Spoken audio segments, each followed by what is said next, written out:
Hi everyone, something a little bit different. I'm going to be spending the night in a World War I tent, and what better place to do it than Stow Maries Great War Aerodrome, which was a Royal Flying Corps base during the First World War. I spent the weekend living like it's 1916, all to experience what it might have been like on camp during the First World War. Of course, we didn't have the, First World War going on, but it did provide a great insight into the fictional story that I'm writing. Let's go have a look at where I'm staying. This is my tent, a classic officer's setup. And this is what I'm sleeping on. A wooden frame, stretched canvas, and 3 blankets. They told me that soldiers would usually get 2 blankets, so I suppose I'm lucky. So while I have a lovely comfy bed, comfort being very subjective in this case, other ranks, they would be given what's called a palliasse, which is a straw-filled bag. Well, that's my bed setup. Let's go see what the officer next door has. Hi, I'm Neil the Padre. Welcome to Stow Maries. Welcome to the vicarage. This is my tent here for the weekend. We try and live all in period and be fully immersive. So come in and see how an officer would have lived at the time. Now, one thing I should say, chaplains are very lucky. Typically they had a tent to themselves, so they had somewhere private where they can go and talk to the men.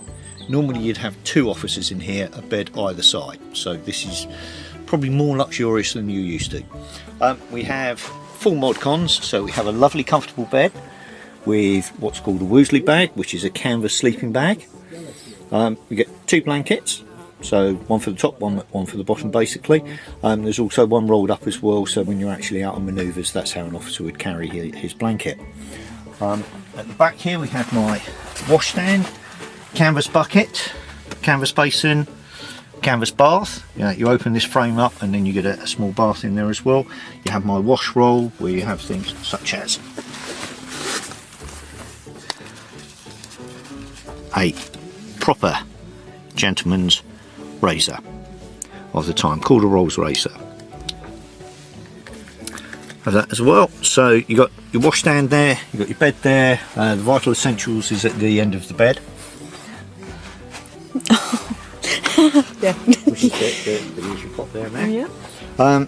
Then we just have a collapsible camp table, collapsible camp chair, which all officers were expected to provide for themselves. So you've got somewhere to sit. Normally I'd have a second chair in here as well, so that when men come in they can sit and talk to me in my role as counsellor, spiritual guidance, welfare, as we would call it today. We've got a while until dinner, so let's go see how the others are getting on. Along with routine duties, airmen had time to pass. They weren't always flying. This created a culture of improvised leisure. You could have football, model aircraft building, believe it or not, cricket matches like our chaps here, and much more. I returned to my tent with a surprise. Some clothes had been laid out for me.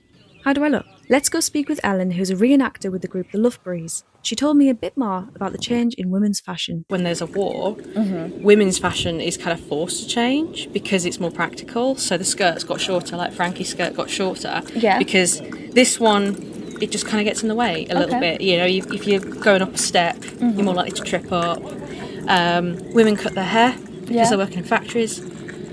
Long hair, getting in the way of machinery. Hats got smaller for the exact reason that we've just said. You know, that sort of hat is lovely, but it gets in the way, it gets caught in the wind. If you're moving around, you need a smaller hat. So hats got smaller. Women's liberation, that's why the 20s fashion was so different to before. And then you see the 20s fashion come back in the 60s. That's just a recycling of the 20s fashion. That's so cool. So, and you think of the 60s, that was like a real like women empowerment decade, and it's not as one-dimensional as people think, really. It's so interesting. Wow, I got treated to a camera gun. This was a fake gun that had a lens and a camera. Its purpose was to train pilots with realistic dogfights and photographic evidence. And I have an excellent example of this. This image shows the instructor's biplane in the centre of the aiming reticule. These frames were developed after flight to assess score accuracy and to teach proper aerial gunnery technique. Those of you who do target practice, is it better if the biplane is lined up in the centre, or is it better if the biplane is kind of, going to go into the centre so that the bullets would meet it there?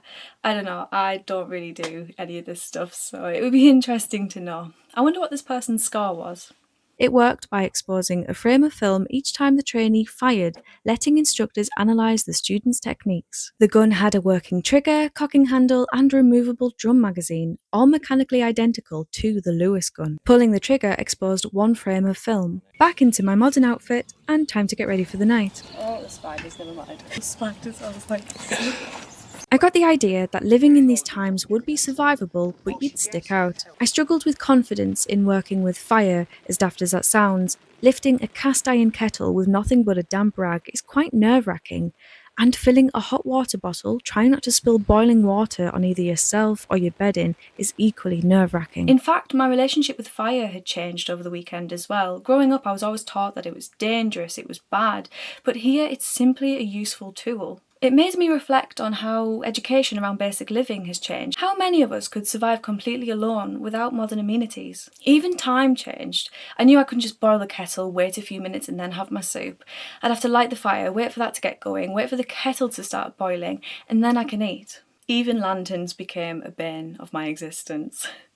When you go camping, you can just turn a torch on, press a button and on you go. You had to be incredibly organised, even when it came to just normal aspects of life, like needing to go outside or needing to use the loo in the night, needing to eat soup, whatever it was, there was, you had to be organised and get your timings right to do all of that stuff. In the quieter moments, I found myself wanting to write letters.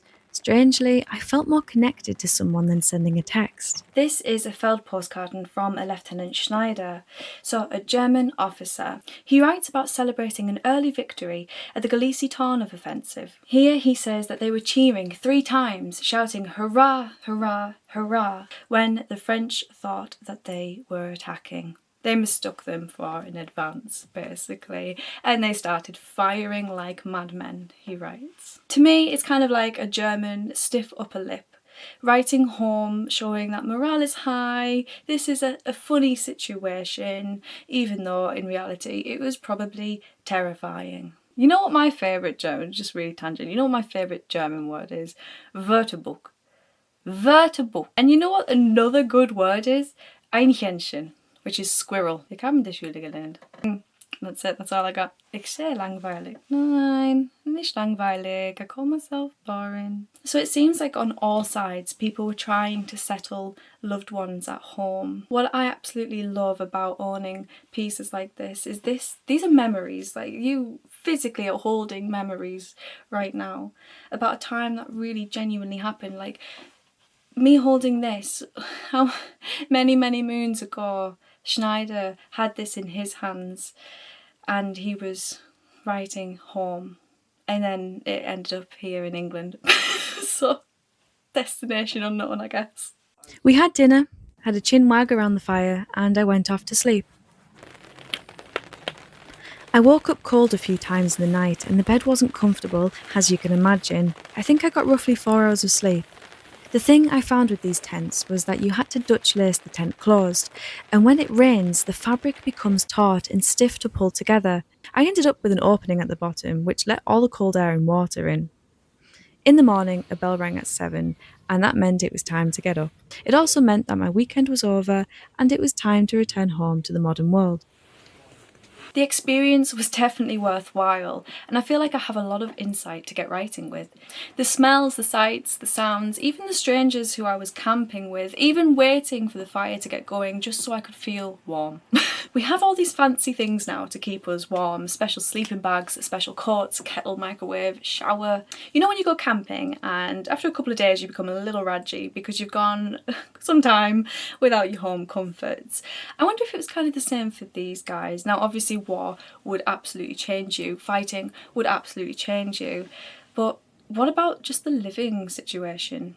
We all become a little homesick sometimes. And on that, I thought it was amazing how quickly camaraderie grows. I became really invested in these strangers, and I wondered if it was like that for soldiers back then too. You have the same routines, you share the same spaces, you don't have much, but together you feel all the better for being in that same situation. I have a lot of respect for living historians and reenactors.